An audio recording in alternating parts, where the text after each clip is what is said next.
And I just left Virginia. Well, not just left, some hours ago, on my way to Florida.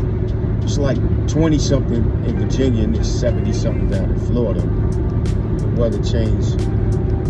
When I got into Georgia, the temperatures went up quite a bit. Now I'm hot in the car. I had a hoodie on, I had a coat on earlier. I need to get out of this hoodie now. But hey, man, thanks for coming to my channel again. I wanted to touch on something today, man.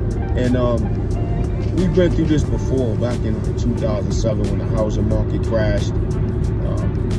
I saw so many of the haves become have-nots. And I think it was around that time when the term mental health became a word that you hear all the time. Before that, you didn't hear mental health like that on a regular basis and having so many people talking about it, but then it became a regular thing when all the uppity people started having meltdowns and depression and everything. All of a sudden it became a big deal and a thing that we need to address.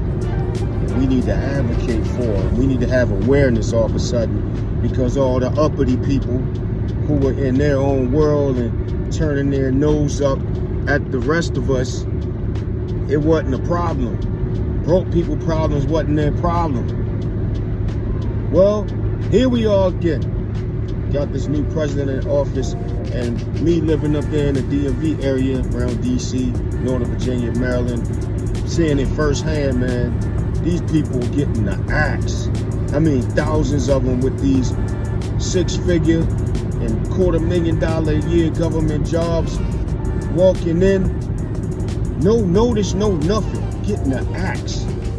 I've been telling people for years, the only thing, if you have a good job, nice house, nice car, only thing that separates you from the guy down the street who doesn't is a yes. As long as somebody else controls your destiny and controls that yes, meaning yes, you can work here, yes, you can earn a paycheck here, as soon as they say no, your world comes crashing down if you put all of your stake in that situation. And I've seen that happen time and time again. I've even told people who would say stuff to me like, hey, what do you do? They working from home, that kind of thing. What do you do? I don't do nothing. Wow, you proud of that? You actually proud of not doing anything and getting paid for it. And I would tell them, man, you got to figure out how to maneuver yourself if that ever comes to an end. Because at some point, somebody's going to find out that you're not valuable.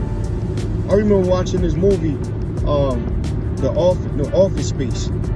If you've never seen Office Space, watch that movie. Hilarious movie, great movie with a whole lot of messages in it. It's a comedy, but there's a whole lot of messages in that movie. And there was this part where they brought in these consultants. And the consultants started interviewing all the employees and weeding out the dead weight, trimming the fat, so to speak. And that's what we're seeing with the government. Now, don't get me wrong, there are a lot of people that are getting cut that shouldn't be getting cut as a part of this mass fat trimming process. But my point is, there's no such thing as I got here by myself.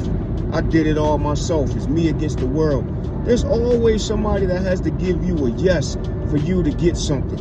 There's no such thing as you obtaining the world on your own without any help.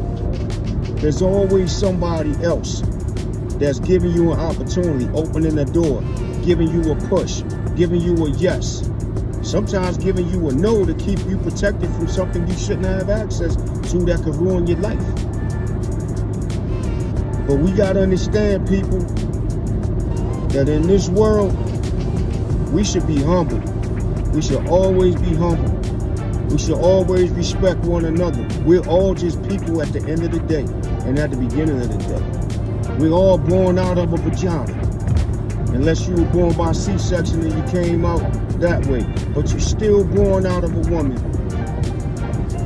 Crawl before you walk. Unless you're super advanced and started walking before you crawl. I know some of y'all like to brag about that, but you understand what I'm saying. We all just people. I don't care if you're a celebrity, politician, magician, We all just people, man. We breathe the same air. And the only thing separates you, if you're one of the haves from the have-nots, is the word yes. Somebody gave you an opportunity, opened the door for you, or got out the way. Let's remember that, man, and humble ourselves and treat people fairly and with respect. You never know. If you're one of the haves, when all of your stuff will come crashing down and you become a have-not, then you're going to be looking for empathy and sympathy from the have-nots that you had your nose up in the air and shunned them, talked about them when you had more than them, despising poor people and things like some of you done. Now you want sympathy and empathy. Stay humble, y'all. Respect one another. Show appreciation for your blessings. Give God his credit. And always thank him for where you are, because you ain't get there by yourself, no matter what you think and how hard you work. It wasn't all you. Peace. Have a great day. God bless.